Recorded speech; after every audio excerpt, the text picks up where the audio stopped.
Hello, everyone. Welcome to New Gen Politics. So, I just read this opinion piece from military.com titled, "We Need a Limited Military Draft" by Joe Plensler. This is a very bad idea. In the article, Joe brings up several points as to what we can do to alleviate the current strain that the military is facing due to its low recruitment numbers.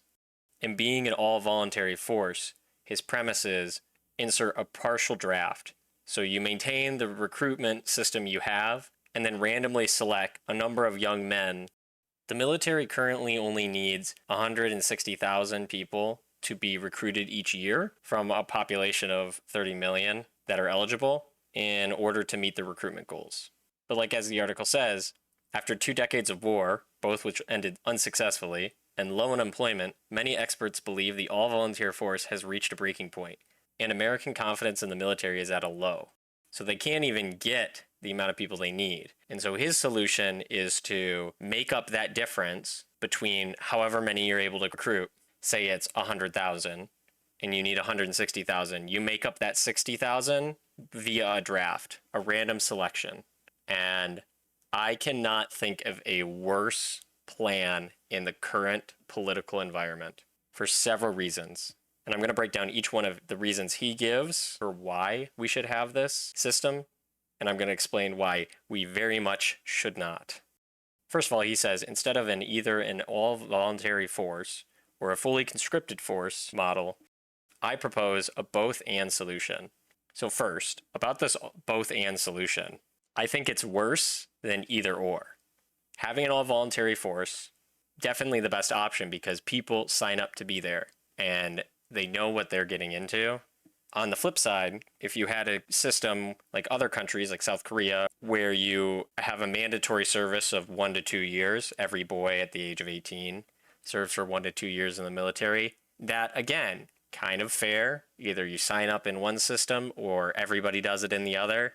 But the random conscription system, that's not going to fly. People don't like when they feel like they're treated unfairly. And the random element of it is going to cause severe problems because people are going to feel that they're treated unfairly. You've taken away several years of their life where their friend, it didn't happen to, or their cousin, or the politician's son. Same sort of thing that happened in previous wars. They found ways out of service. That's a nice flow into another point he made, which is that this increased public interest in the military might also have the added effect of increasing public pressure to prevent open-ended wars led by unaccountable senior leaders like we experienced in our national debacles in Iraq and Afghanistan. But see, I don't think the politicians will care. If they're the ones making the rules, the ones who decide who gets drafted, they'll throw in loopholes for their children. You know they will. And our politicians already don't seem to care about the American people or their well-being. So what makes you believe that under this circumstance, they will actually be pressured into doing the right thing, even though currently they aren't?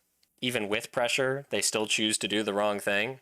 And a lot of times they choose to do the wrong thing for the sake of money. Hello, I like money. He says considering it costs about $15,000 to recruit each new member, the overall cost each year exceeds $2 billion. And so this plan would alleviate that cost because you would not need to recruit as many people. But remember, it's not always about the money. It's not always about the money, Spider-Man. If you're willing to jeopardize people's lives, to play a game of chance with people's lives, just to save a little bit of money, that's disgusting. He says in the article, we've had drafts in the past, so why wouldn't it be possible to have one now? Well, right now, we're barely getting people to work or participate in society at all. How can you expect them to give up their lives? You can't even get young people to work. How do you think you'll get them to fight for a country which they don't believe in because they feel the country doesn't believe in them and doesn't care about them? What are you going to do? Threaten them with prison? There's not enough prisons. And unlike World War I or World War II, I don't think family members will pressure their children or their relatives into going. The young women won't say, you're a coward for not wanting to go and die in Ukraine, fighting the Russians for what reason again? Our national interests? That's a vague reason. I don't think parents will encourage their children to fight like they did, because a lot of times they haven't.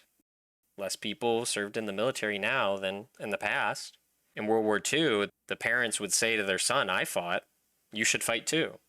And I think people are so disheartened with the government through every generation that they won't send their children to be used by it.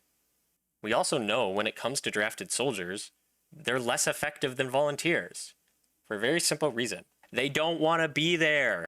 They don't want to participate. They don't want to fight. If they don't like their commanding officer, like Vietnam, a grenade may roll into his tent in the middle of the night. So forcing people to go is not even in the best interest of our military or the people who sign up to serve, because their lives are in the hand of people who don't want to be there, who aren't going to prioritize protecting them. They're going to prioritize protecting themselves, which can you really blame them for?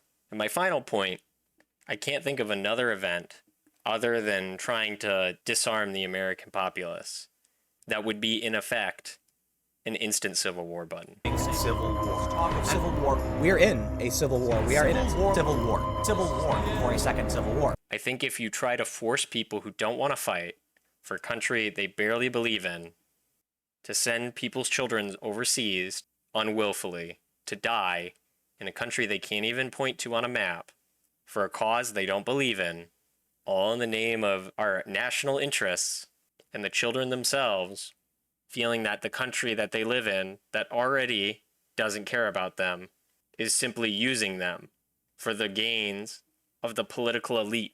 If those same people are going to have to fight somebody, why would they not fight the government that is affecting them? The government that's going to force them to fight someone, who made them fight someone. So I see a lot of flaws with this line of logic.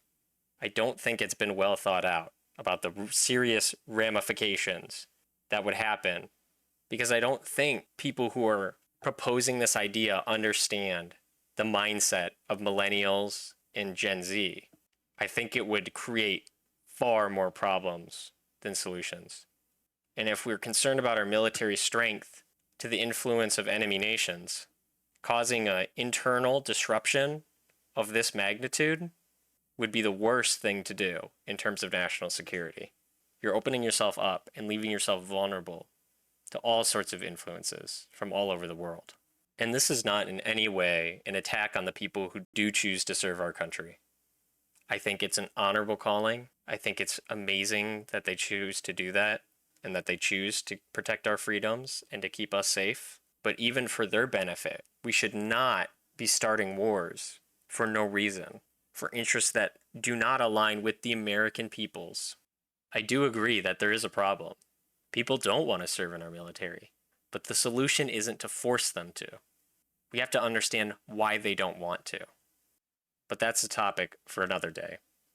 And now that you've heard what I think, please let me know what you think down in the comments below. And don't forget to like, share, and subscribe.